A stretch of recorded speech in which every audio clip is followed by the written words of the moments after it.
Oxigenando ideias para a saúde. Você, conectado com os protagonistas responsáveis pela disrupção e transformação do mercado de saúde no Brasil. Olá, eu sou Eduardo Mangione, CEO da ePharma, e esse é o Oxigenando Ideias para a Saúde. Aqui comigo hoje está a Luciane Garcia, Head de Branding e Produtos da ePharma. Lu, tudo bem com você? Tudo ótimo, Edu. Tudo ótimo. Por aqui no podcast também. E a gente está sempre antenado, né, de antenas ligadas em tudo que é inovação. E, mais do que isso, tecnologia a favor da saúde.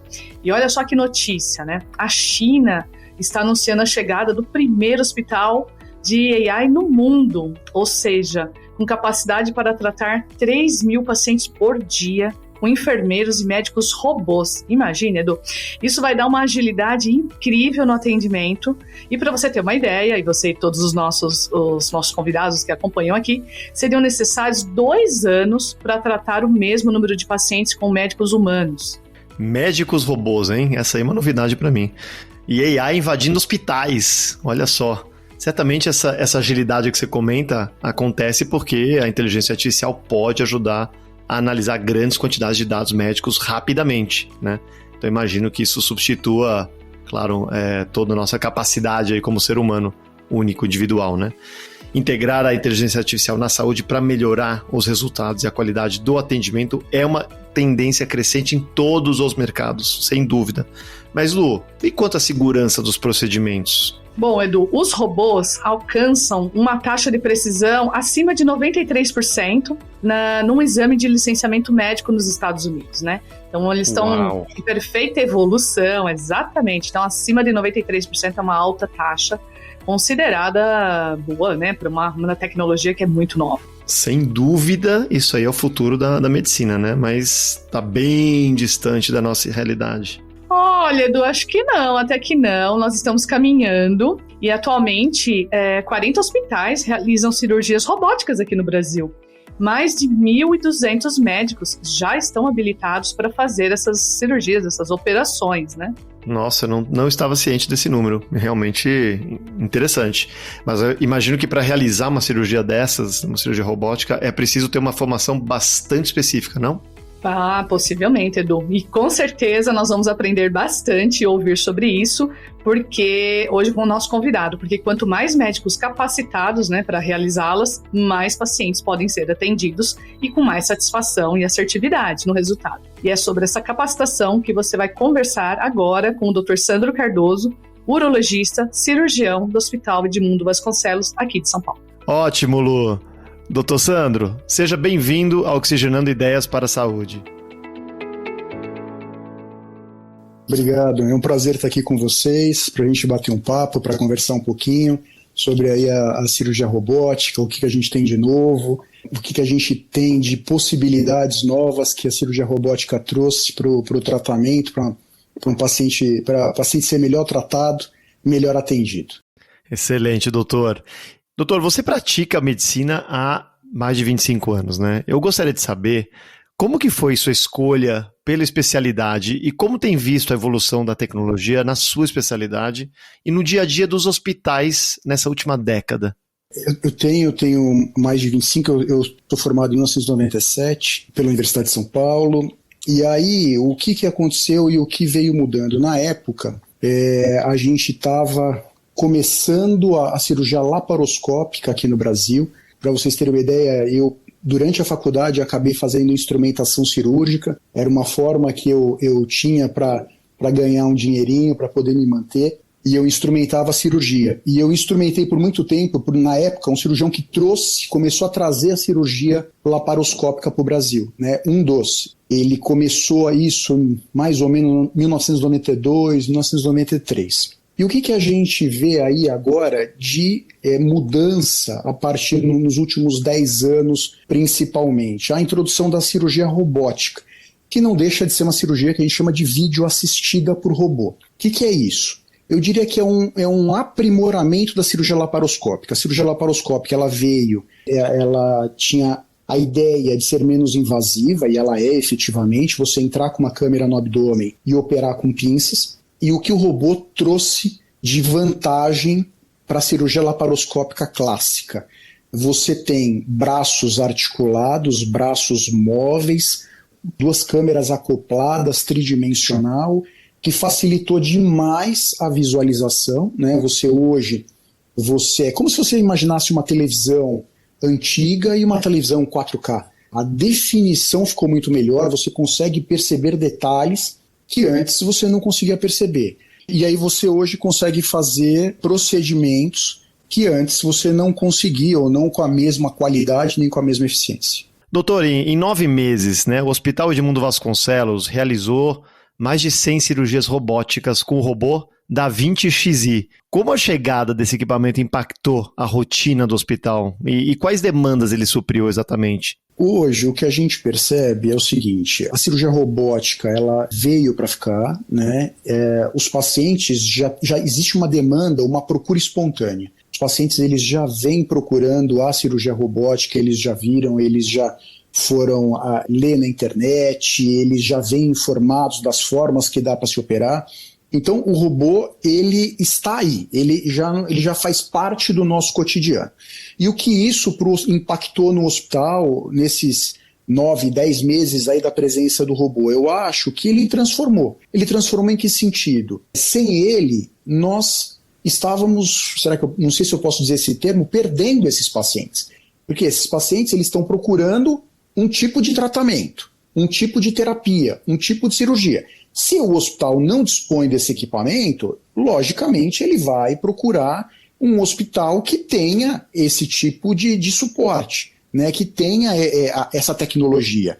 Então, do momento que você não dispõe da tecnologia, você começa a ficar para trás. E, indiscutivelmente, essas 100 cirurgias que nós realizamos aqui, provavelmente, eu não tenho a menor dúvida, 70%, 80% delas não teriam sido realizadas se o hospital não tivesse adquirido o equipamento. Nossa, que incrível, né? Quer dizer, é algo que salva vidas, né? Diretamente tem um impacto enorme aí no funcionamento, até na eficácia de um hospital, né? E quais foram as especialidades que receberam essas cirurgias, para a gente entender um pouco melhor? Olha, o robô, ele vai impactar em que tipo de cirurgia, né? Na urologia, na ginecologia, na cirurgia torácica, na gastrocirurgia, né, a cirurgia do aparelho digestivo, e na cirurgia geral. Essas são aquelas que mais frequentemente acabam utilizando o robô. Lógico, às vezes tem outras especialidades, a cirurgia cardíaca está tentando utilizar melhor o robô, a cirurgia de cabeça e pescoço está tentando avaliar o uso do robô. Então todas essas estão tentando ver se agregam o robô à sua especialidade, mas as que eu falei anteriormente são aquelas que mais estão relacionadas aí ao uso da tecnologia. Legal. E por que a cirurgia robótica é tão presente na urologia especificamente, né? E quais seriam os seus principais benefícios e impactos aqui? O que torna o robô tão usado, na verdade o robô ele foi criado para a urologia. Por quê? Porque ele entrou para a prostatectomia radical, para a cirurgia do câncer de próstata. Basicamente, o robô começa a ser usado na prostatectomia radical. Por quê? Porque a cirurgia de pelve, onde está a próstata, abaixo da bexiga, é uma cirurgia extremamente... Não é que é difícil, o acesso a ela é complicado. Por quê? Porque ela está dentro do arcabouço pélvico, né, dentro dos ossos da bacia, o que dificulta o acesso. Né, ela não está dentro do abdômen, porque dentro do abdômen é mais fácil você acessar as estruturas. E estando dentro da pelve é mais difícil. Se tentou por laparoscopia fazer a cirurgia, a prostatectomia por laparoscopia, mas qual que é o problema? O cirurgião e o auxiliar ficam em posições extremamente desconfortáveis. Você não tolera ficar tanto tempo naquele tipo de posição que é o que exige a prostatectomia laparoscópica. Até faz, não estou dizendo que não faz bem. Hoje alguns serviços até fazem a cirurgia laparoscópica quando não dispõem do robô, mas o robô facilitou em muito esse acesso, justamente por quê? Porque agora você opera num console, né? Você opera sentado numa cadeira. Então, indiscutivelmente o conforto para a equipe de um modo geral e para o cirurgião é indiscutível. Doutor, então já falamos bastante aqui do robô, e eu queria saber um pouquinho dos médicos também, né? Não é qualquer médico, imagino, que tenha a habilidade de operar um robô, né, como esse. Qual que é o perfil dos médicos que são capacitados para realizar as operações aqui? Que tipo de formação que eles recebem? Então, é assim, hoje, o que a própria Intuitive, que é a dona produtora do DaVinci, né, que distribui o DaVinci aí hoje no mundo, ela exige? Ela exige um treinamento para dela, né, segundo padrões que eles criaram, e esses padrões, eles basicamente, eles são para o manuseio e segurança do paciente. Você acaba treinando todas as possibilidades de falha que o robô pode ter, como você mexe com o robô, como você manipula o robô, mas lógico, não é um objetivo da Intuitive ensinar você a operar. Teoricamente, quem vai buscar? Aqueles médicos que estão no mercado e sentem, lógico, a necessidade de passar para este novo patamar, né, ou que fazem a cirurgia tradicional ou por via laparoscópica e sentem que precisam fazer a robótica, ou jovens cirurgiões que estão iniciando no mercado e que já querem entrar no mercado habilitados nesta nova tecnologia, né? Mas você não vai, por exemplo, eu não sei operar, então se eu sentar no robô eu vou saber fazer. Não, porque parece até uma piada, mas os pacientes, eles chegam claramente aqui dizendo, eu quero que o robô me opere, né? Porque não tem ideia, na verdade, que é simplesmente um braço robótico acoplado ao seu braço, né? Quem está fazendo o movimento é o cirurgião e o braço, ele imita o seu movimento, mas eles acham que não. Os pacientes falam, não, eu quero ser operado pelo robô. Olha só. Já superou o médico. Tudo bem. Já superou. E vai superar. Superar. Cada vez mais a gente vem, eu acho que isso até nem é o foco da nossa, claro.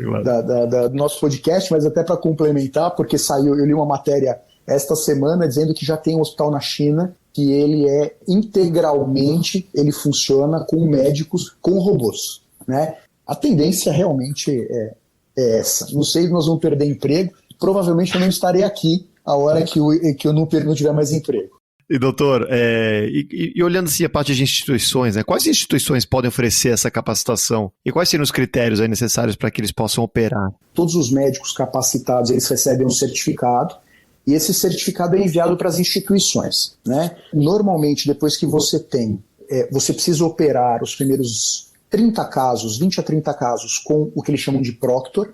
O proctor é um médico já que tem mais de 50 casos.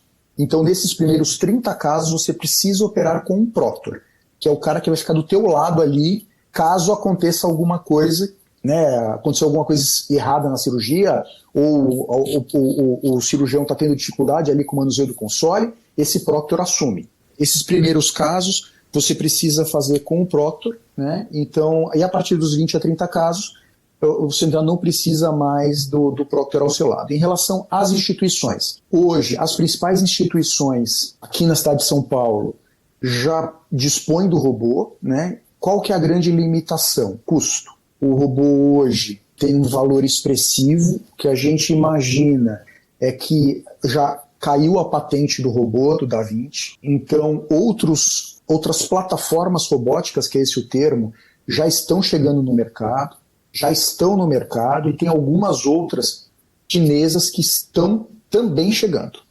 E o que a gente imagina? Que, como tudo, a competição vai fazer o preço baixar. Hoje, é inviável para a maioria das instituições comprar o robô, justamente pelo perfil, às vezes, de pacientes atendidos. Então, acho que esse é o ponto aí do uso do robô que impacta no momento atual. Entendi. E nada como a concorrência, né? O nosso mundo funciona assim. Abre-se concorrência, entra mais máquinas, mais opções, e aí o preço, obviamente, cai e favorece o consumidor final, o paciente, nesse caso, né?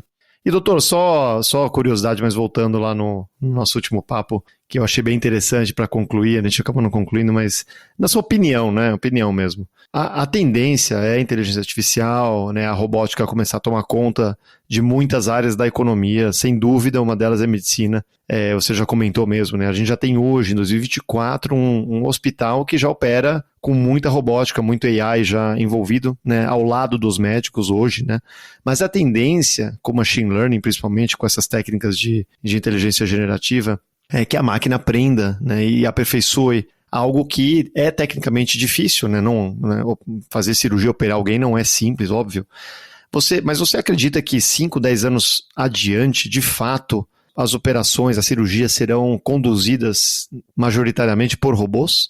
Não, eu acho que o que a gente vê, assim, num prazo tão curto, tão exíguo como você está falando, 10 anos, o que a gente vê é que vão existir softwares que vão ajudar o cirurgião. É como se eles te dissessem, olha, cuidado, porque aqui tem uma estrutura importante. Olha, ali não mexe ali, porque ali você está muito próximo, você está a 5 milímetros do reto, você está a 3 milímetros de uma grande artéria. Eu acho que isso ele vai te ajudar. Agora, operar, não. Indiscutivelmente, a inteligência artificial vai entrar onde? Aonde a informação, onde você ensinar o computador a dar o diagnóstico, por exemplo. Então, eu acho que nisso, talvez em 10 anos a coisa ela esteja no ponto de superar o médico. Aonde, por exemplo?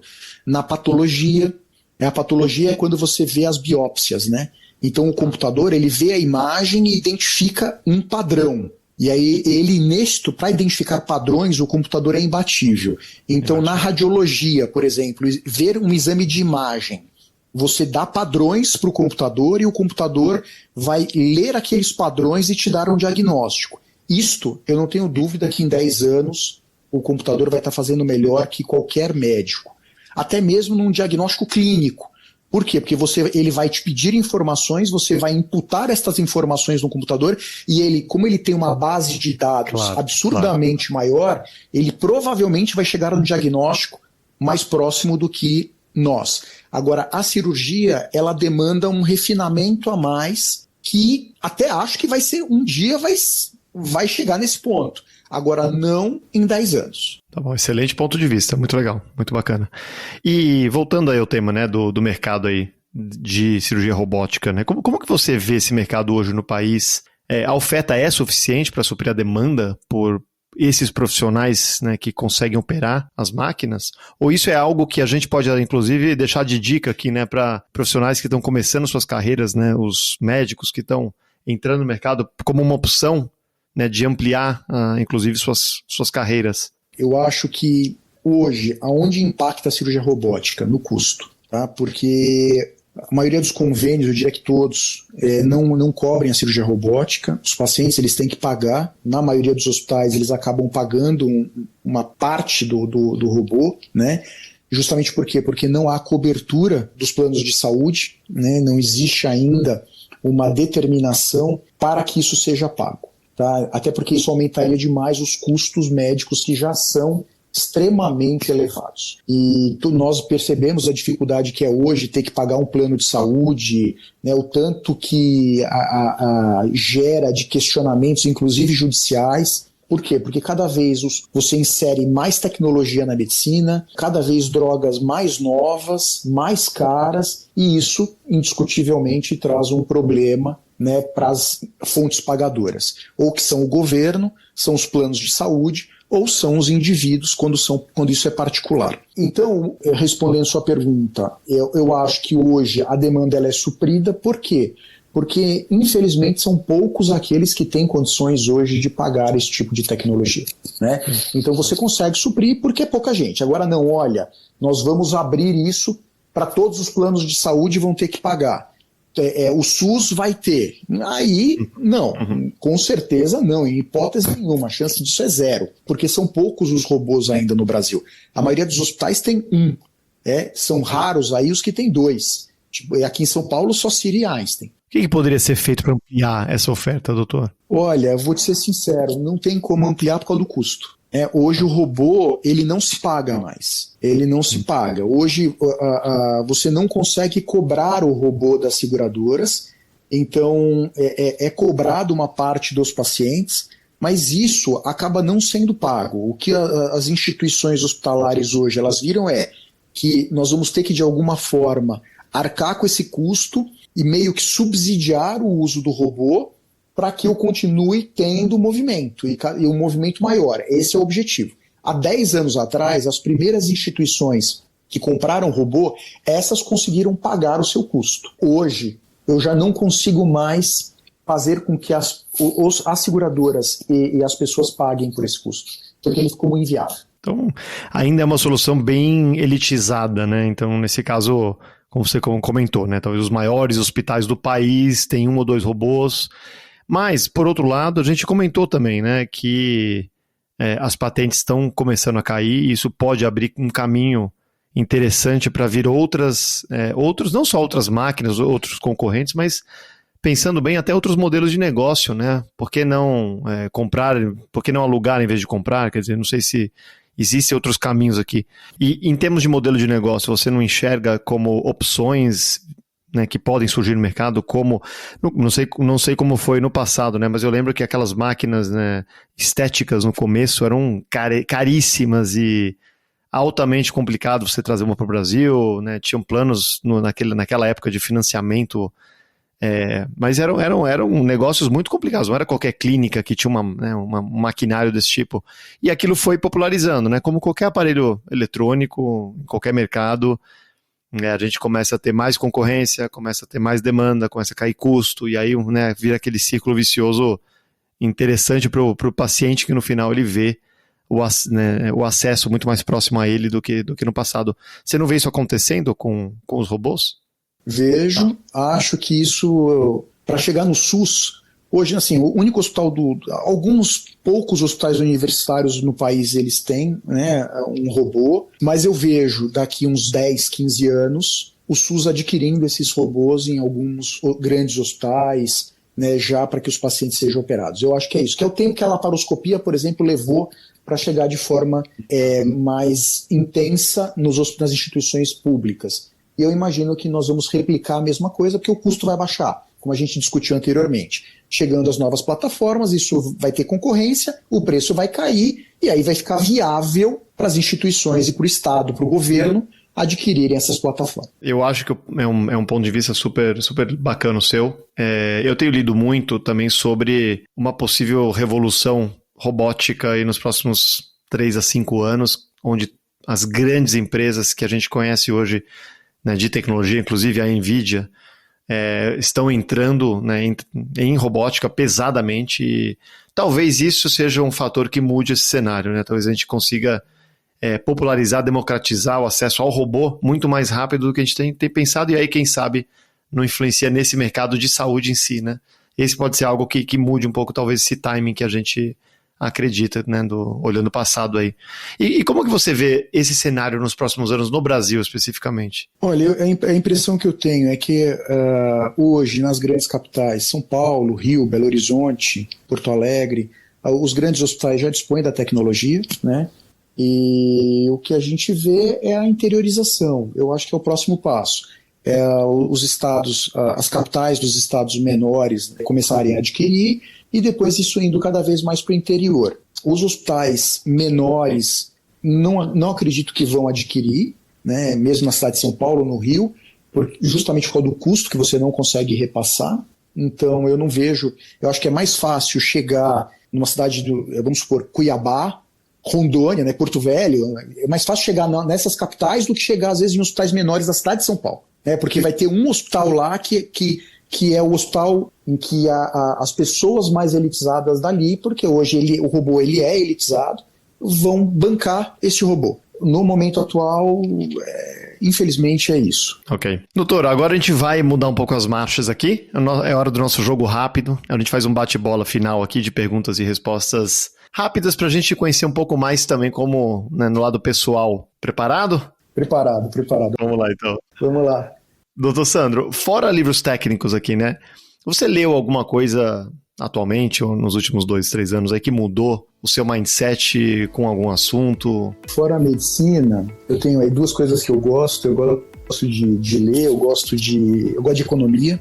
Então eu leio muita coisa em relação a finanças de um modo geral. E a outra coisa que eu acabo lendo muito, eu acho que foge um pouquinho do coisa, mas eu sou espírita e eu leio livros espíritas, então são as duas coisas que eu leio bastante. Que combinação interessante, um médico espírita, né? Olha, interessante. E doutor, você gosta de séries? Aí tem alguma série para indicar? Olha, eu sou um leitor compulsivo, eu gosto de ler. Eu vejo muito pouca televisão, quase nada.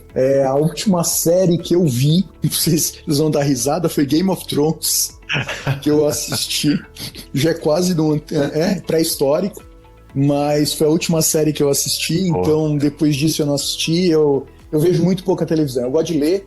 Então, quando eu chego em casa, eu vou ler alguma coisa. Então você vai ser obrigado a recomendar um dos livros, pode ser espírita, não tem problema não, mas algum que mexeu com você, algum que você falou, poxa, esse aqui especial. Os dois últimos livros eu li em relação a finanças, né? Eu li um livro que chama Psicologia Financeira, é um best-seller, li faz, sei lá, umas 3 semanas, foi um dos últimos livros que eu li de finanças, é um livro interessante, é bem bacana. E eu tô relendo um livro que chama Paulo Estevam, que é um livro espírita. Esse eu tô lendo atualmente, e que é um livro também que eu gosto muito, e que esse também eu recomendo. Bacana. E doutor, tem algum fato do ecossistema da inovação na saúde que te marcou, ou que você considera muito impactante? Olha, eu acho assim, é impressionante como a medicina ela muda, né? Ela muda até porque o mercado entrou muito forte nisso, né? A saúde hoje, ela movimenta muito dinheiro. E as grandes corporações todas, de um modo geral, entraram muito forte nisso. Então, você vê uma transformação em todos os sentidos, tanto do ponto de vista em doenças oncológicas, né? As novas drogas que surgem, a cada ano surgem novas drogas. A gente tem uma tendência hoje, a nanotecnologia, hoje você vai diminuindo cada vez mais os equipamentos, e eu não duvido que o robô ele vai ser cada vez menor, né, e vai te dar mais funcionalidades naquilo que a gente discutiu anteriormente, né? Eu acho que talvez não tenha um robô que vá operar, mas eu acho que cada vez as funções vão ser menores, cada vez os furos vão ser menores, cada vez você vai invadir menos o paciente, miniaturizando mesmo. Por quê? Porque isso indiscutivelmente faz com que o paciente recupere mais rápido, né? Menos trauma, menos lesão. Então eu acho que o caminho é esse, vem mudando, e não adianta se você você é engolido, porque é muita informação, é muita coisa, e você tem que estar buscando o tempo inteiro, que foi bem aquilo lá, quer dizer, se eu tivesse parado no meu conhecimento de 25, 26 anos atrás, eu era melhor estar fazendo outra coisa, né? Sem dúvida. E doutor, na sua visão, qual que é o maior desafio da saúde no Brasil? Ai, Jesus.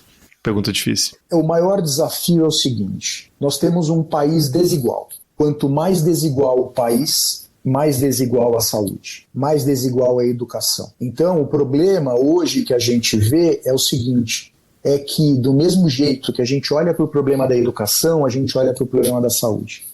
A saúde é muito desigual, assim como o país é muito desigual, assim como a educação é muito desigual. Então você tem as instituições educacionais de ponta e você tem escolas ou comunidades ou populações que não sabem ler e escrever num país como o nosso, em pleno século XXI. Então, é isso que eu tenho para dizer. E doutor, qual que é o legado que você quer deixar para o mundo? Pro mundo? Pro mundo? Não, eu não quero. Pro seu mundo, pro seu universo, claro, né? Pro meu mundo, eu acho que eu vou diminuir essa pergunta. Eu vou diminuir. Qual o legado que eu quero deixar para mim? Eu acho que o legado que eu quero deixar para mim é tentar ser uma pessoa melhor a cada dia. Porque eu acho que é o único legado que eu posso deixar. Eu não tenho legado nenhum para deixar para o outro. Eu acho que assim, o que eu quero é tentar fazer um pouquinho melhor a cada dia que passa. Se eu conseguir fazer isso, eu acho que minha missão está cumprida.